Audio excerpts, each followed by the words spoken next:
Salut! Bienvenue à bord de mon espace famille, semaine 168. J'ai peur que tu te rappelles plus du nom. De mon espace famille? Tu as eu un petit Non, blocage. j'ai un blocage de langue. Je ne savais plus en quelle langue fallait que je parle.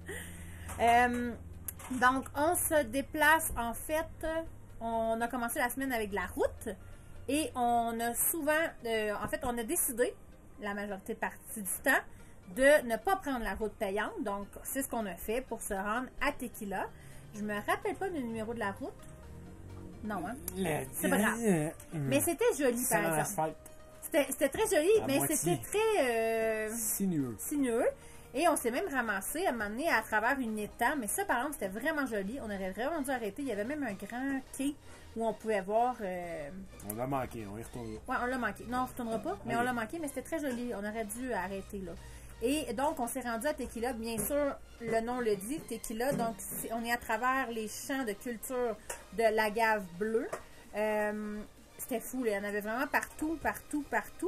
Et on s'en allait rejoindre des amis. Rarement, on fait ça, mais les amis ont fait « on a un super beau spot. Venez nous rejoindre. C'est super beau. C'est un grand terrain. Il y a de la place pour les 2 autobus, parce que les amis ici ont un autobus. Donc. Et il y a des bébés chiens. Bon, je dois avouer que l'élément bébé chien m'a quand même acheté assez rapidement, puisque les garçons ont souvent voulu un bébé chien. Depuis qu'on vient au Mexique, c'est encore pire, parce qu'ici, il y en a partout des chiens abandonnés, tout ça. Donc, c'est la fibre de vouloir s'occuper d'un bébé, d'un chien, en fait, est très forte au Mexique. Fait que là, les campings, c'est rendu 2 à 1. 2 à 1? Oui. 2, c'est de ma faute. 1, c'est de ta faute. Ah oui, celle-là, ouais. Celle-là, c'est entièrement de ma faute. Ben, c'est parce que quand je me suis dit ça, les 7 bébés chiens, je me suis dit, cool, les gars vont pouvoir voir c'est quoi aussi, tu sais, puis enjoyer. Puis on est vraiment arrivé dans la parfaite période, c'est-à-dire très mini. Qui bougeait pas. Qui bougent pas, qui veulent dormir toute la journée, qui vont, tu sais, on les branchait après la maman, après ça, tu sais, ben relax, tout le temps collé un petit molleton, là. Tu sais, puis avant qu'ils mordent, puis qu'ils courent partout. Fait pour moi, c'était parfait. Pour vrai, on a vraiment enjoyé. On s'est fait des petits feux au bois de manguier. Oui, aussi. Oui, ça, c'était vraiment cool, parce qu'on a eu l'autorisation du propriétaire qu'il n'y avait pas de problème. Puis, on avait des guimauves à Noël qu'on avait achetés, qui était temps qu'on passe. Pas le choix. Mais c'est fun, parce que c'est ça, c'est un peu... le beat était vraiment très relax. Là, les petits bruits que vous entendez, là, c'est que tout le monde est debout en ce moment. Puis, les garçons sont en train de faire leur tâche. Donc, c'est ça, c'est... Quand on est arrivé à Tequila, première chose qu'on a faite, on a fait « Oh, c'est quand même assez touristique » parce qu'il y avait des véhicules transformés, soit en agave, soit en piment, tu sais, là, vraiment pour amener les gens, en fait, dans les distilleries pour aller voir comment ça fonctionne, comment on fait la tequila, finalement. On a revu aussi la danse de ces Premières Nations-là, comme on vous avait montré dans les vidéos précédentes, mais cette fois, on avait le chanteur, le musicien, en haut du poteau qu'on n'avait pas eu la dernière fois. C'était cool aussi, on était avec les amis, fait qu'on on a pris beaucoup de journées relax, on a fait une journée ménage qui est assez intense au Mexique aussi, qui est nécessaire vraiment plus que d'habitude, et on a fait une journée exploration avec eux, donc on est allé se promener dans le centro, dans le fond de Tequila, qui, on va se le dire, était vraiment beau, là. C'était bien aménagé. On voyait que le touriste allait bien à cet endroit-là, ils en prennent soin, on a même vu comment je pourrais appeler ça, là, la boutique qu'il y avait là? C'était comme une boutique de tequila, mais tu sais, de haute gamme. Ouais, donc, des bouteilles à 15 000 pesos. Ouais, mais c'était vraiment beau. Puis il avait placé des petites billes. Oui. Vous allez voir, là, je vous ai mis une photo, là, c'est toutes les petites billes sont collées sur la bouteille. Regardez ça, comment c'est magnifique. Il y avait les barils aussi, là. Des bouteilles de collection. Oui, vraiment. Mais c'est ça, mais c'était comme spécial, d'être dans un magasin de bouteilles de collection de tequila, tu sais. On entend souvent ça, mettons, pour les vins et tout ça. Je pensais pas qu'il y avait autant de ressemblances, moi. Ouais, mais tu sais, 15 000 pesos, cette bouteille, là, ça donne une idée. En canadien, ça vaut à peu près 1200. Ouais. Mais c'est ça. Cette rue-là, là, vraiment, l'espèce d'allée qui était là devant la plus vieille distillerie aussi, là. Ouais. Donc, ça, c'était vraiment beau. On a même été au musée de la tequila aussi pour l'histoire, comprendre de où ça sort, comment c'est arrivé, tout ça. Il y avait aussi ça, si je me souviens bien, c'était le musée. C'était une galerie d'art, là. Tu pouvais aller là, puis quelque chose comme ça. Mais c'était beau. Malheureusement, c'était barré. Mais mon Dieu, qu'architecturalement, là, c'était beau, là. Dans le musée aussi qu'on a fait sur la tequila, il y avait beaucoup d'art. C'était vraiment un mélange. C'était pas juste de l'information platonique, on va dire. Il y avait de l'art, il y avait les barils, il y avait les accessoires nécessaires pour la construction, la distillation. Il y a plein de bouteilles de de toutes les sortes, de toutes les années, de toutes les... Toutes des bouteilles spéciales. Il y avait aussi... Il y en a qui étaient ouvertes, que des gens ils ont ramené au musée. Des bouteilles de collection, puis il y en a qui avaient gagné des prix, tout ça. Puis ce qui mélangeait aussi, c'était l'aspect musical aussi. Les mariachis avec ça, ça disait que ça avait vraiment un lien là, entre les deux. Là. Donc, une histoire de brosse, comme on dit chez nous. Non. Ah, non? Mais non, c'était vraiment le fun, c'était vraiment beau. Puis dans l'après-midi, on a comme décidé de... Hey, pourquoi ne pas aller faire tout de suite la visite de la distillerie? Donc, on a décidé de... Moi, j'avais entendu dire par des voyageurs la distillerie Tres Mujeres, donc les 3 femmes. Dans le fond, c'est 3 sœurs. Qui ont cette distillerie-là. Donc, c'est vraiment une distillerie traditionnelle. Donc, on revient vraiment, dans le fond, à la base. La seule différence. La plus grosse différence, c'est qu'au lieu d'écraser, si on veut, avec la grosse meule qui tourne, là, maintenant, c'est vraiment dans un processus, là, dans les cuves et tout ça à l'intérieur. C'est un peu plus modernisé, mais quand même. Et regardez, ça, c'est la salle de dégustation dans la cave à tequila. Quand je vous dis que ça ressemble beaucoup au vin, je suis jamais allée voir une cave à vin, mais tu sais, dans ce que moi j'ai comme image de ça, c'est vraiment très similaire. Pour vrai, ça, c'était vraiment hot. Notre guide aussi, Humberto aussi, il était vraiment fin, puis il parlait en anglais. Il parlait vite en anglais avec son accent espagnol, mais ça nous a permis de vraiment comprendre au complet. Puis ça a donné bien. On était quasiment un groupe privé, là, pour vrai, parce qu'il y avait nous, Sam, Jess, nos amis, puis un couple du BC. Donc, on était tous en anglais, tout le monde comprenait. Puis ça a vraiment fait une belle chimie aussi à la gang. Là. Puis je nous ai ramené une gang un petit peu gorlotte dans le char. Puis moi, j'ai pas bu, parce que moi, j'aime pas la boisson. Chauffeur désigné. Chauffeur désigné totalement. Mais mes enfants, eux autres, se sont saoulés. Donc, et non, ce n'est pas le plus vieux qui a le plus apprécié, ni le deuxième plus vieux. On y va vraiment dans l'autre sens. En fait, c'est Raphaël qui a bu le plus, donc le plus jeune, suivi du deuxième plus jeune. Et on remonte Gabriel et Dominique après, donc... parce que oui, ici, les enfants peuvent... mais les enfants peuvent goûter, mais ils n'ont pas le droit de les charger. Oui, ils ne chargeaient pas. Moi, j'ai trouvé ça extraordinaire. C'est parfait. Ça a coûté 200 pesos, ça, 15$ pour la visite avec dégustation de 5 sortes. Oui, puis tu avais tout le champ après, avec tout ce que tu pouvais prendre tes photos. Pour vrai, c'était très... Cette ville-là est très photogénique. Oui. Cette distillerie-là est très photogénique. Moi, j'ai adoré, pour vrai. Pour le prix, je veux dire, on peut pas demander mieux. Non, c'était génial, pour vrai. Puis ça, on a appris que, tu sais, ça va dans un four aussi, puis après ça, par l'évaporation. C'est comme ça qu'on crée, en fait, cette boisson-là. Fait que, tu sais, c'était vraiment... Pour vrai, ça a été vraiment cool. Ça a été un bel endroit.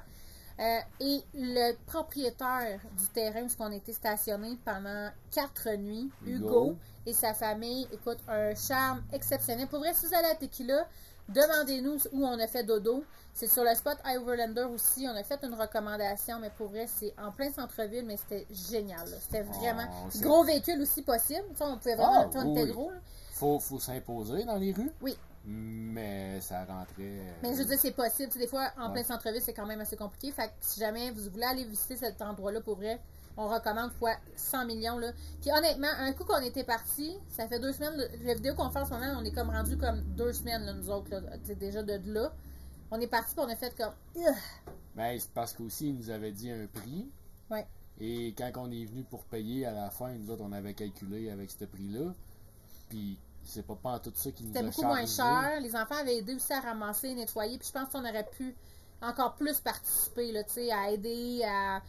En tout cas, c'était vraiment... C'est notre première vraie belle rencontre familiale. On a parlé une journée de temps en espagnol aussi avec sa femme, ses enfants. Ouais. Pour vrai, du gros bonheur, là, du gros... Puis Sam et Jess, nos amis aussi, là, schooly.ca, genre, gros bonheur. Ça nous a fait vraiment du bien. C'était vraiment génial, pour vrai. C'était parfait. Après ça, on a décidé d'aller faire Guadalajara, ou Guadalajara, comme dirait Sam. On changeait de beat complètement. Là. Ça faisait 4 jours qu'on était tranquille, relax. Paf! Deuxième plus grosse ville du Mexique. Super beau spot pour le dodo, par exemple. Le dodo était bien. On était, pas de problème. Assez à l'écart, on avait un parc proche. Pour vrai, on a super bien dormi. En bonne docking. Gratuit, pas de problème. La police en avait rien à cirer. Non, vraiment pas. C'est ça pour ça. On a visité le quartier comme le Centro. Là, le classique, c'est-à-dire la cathédrale, le Centro, la plaza, les petites bâtisses, le Palacio, le gouvernement. Ça, c'était... Le Palacio gouvernement était vraiment beau. Ça, c'était vraiment exceptionnel. On est allé voir une bibliothèque d'université. Mais notre coup de cœur de cet endroit-là, c'est vraiment pas le centre-ville de Guadalajara. C'est l'autre petit village à côté où là... Tlalapalapalaké. Tu t'es pratiqué ou? Non. OK. Il est écrit en bas à gauche. Ouais. Mais ça a été un beau coup de cœur. Il y avait plein de petites boutiques spéciales. Il y avait des artisans dans la rue qu'on voyait travailler. Il n'y avait pas cette espèce, je m'excuse, mais... De vente pression. Ouais, vente pression. Parce que ça, il faut le dire, là, nous, au Mexique, pour vrai, on se fait payer à la traite. C'est-à-dire qu'ils veulent qu'on leur paye la traite. Donc, on a souvent la main dans nos poches. Payé parce que là, on a pris une photo avec la mascotte. Payé parce que là, on écoutait un musicien. Mais tu sais, c'est comme... Payé parce que là, on a vu le spectacle aussi en haut du poteau. Tu sais, il y a beaucoup d'insistance de go, payer. Puis, honnêtement, je sais pas ce que j'ai décrit dans le front ici, mais je pense qu'il me voit arriver puis ils lisent banque dans mon front. Assez que même des fois, tu sais, on a été insultés. Là, on a même donné des sous à un groupe de musiciens. Pas beaucoup de pesos, mais c'est ce qu'on avait sur nous. Puis on s'est fait envoyer chier, là, carrément. Là. On a même failli dire, ben garde, donne-nous-le, nous on va le garder, on en a besoin, nous autres, pour nourrir les enfants. Mais c'est pour ça que je vous dis, cette place-là, on n'avait pas cette espèce d'ambiance-là de vente à pression. Il y avait plein de petites choses artistiques aussi, là. Il y avait le gros verre de tequila, il y avait l'horloge aussi en haut qui était magnifique.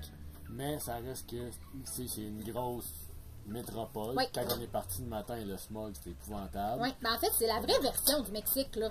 Je veux dire, le Mexique, Ouais. c'est pas juste les belles plages turquoises, les palmiers, puis tout. Il y en a que c'est loin d'être ça.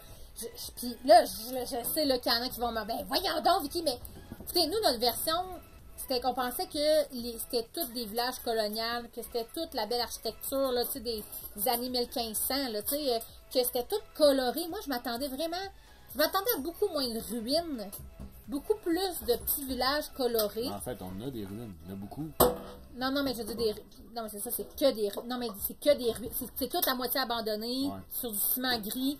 Je m'attendais vraiment à plus de couleurs et tout ça, donc mais c'est sûr, il y a des petits coups de cœur à travers ça, tu sais, comme là, ça, le lac Chapala, tu sais. À Chapala, mon préféré. Non, Chapala, notre préféré, parce qu'on arrive là, t'as le plus grand lac au Mexique. C'est hyper beau.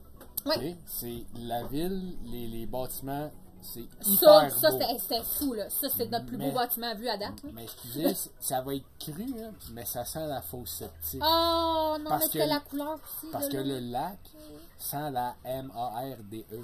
Non, mais c'est parce que là, tu sais, en fait, c'est que tout se déverse dans ce lac-là. Là.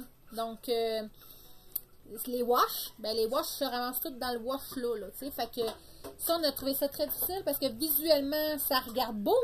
Mais olfactivement, je sais pas comment le dire. C'était épouvantable. Mais on a pu dormir gratuit parce qu'on était dans la semaine.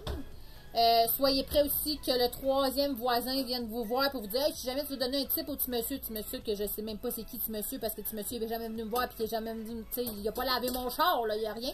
Là, il fallait que je donne un tip, n'importe quoi, mais fallait, tu sais, on était comme trop en zone touristique encore, je pense, pour enjoyer ce moment-là. Mais ce qu'on a aimé, c'est qu'on a pu sortir de soir puis aller voir les couleurs de soir. Moi, j'aime ça, aller en ville le soir, puis des fois, c'est difficile quand on est loin des centres trop parce qu'on est gros ou parce qu'on veut pas rentrer dans le centre-ville nécessairement puis se mettre dans la marde avec l'autobus. Mais bref.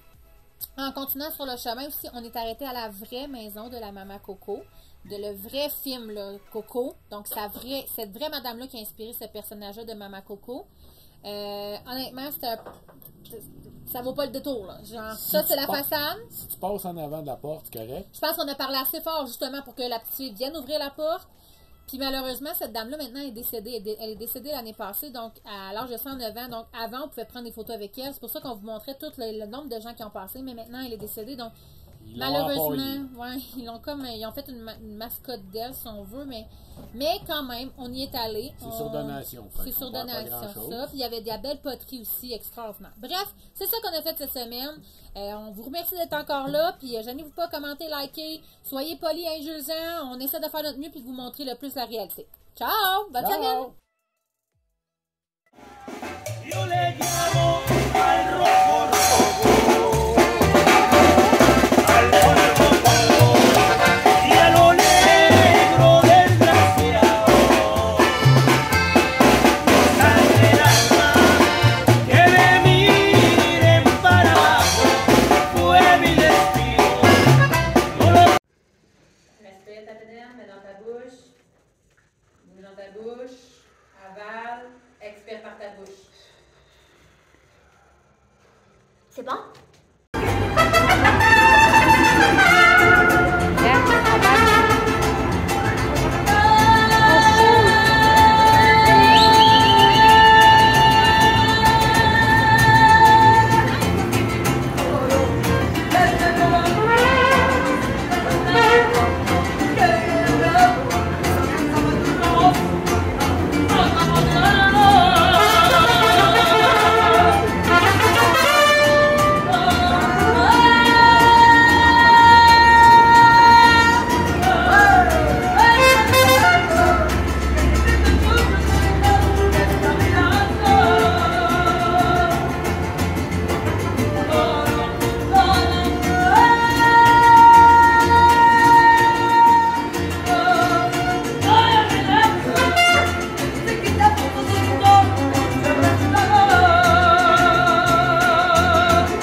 Papier de toilette? Tout va bien? Ben, il est dans les bobettes! En la capital lo hacen un mercado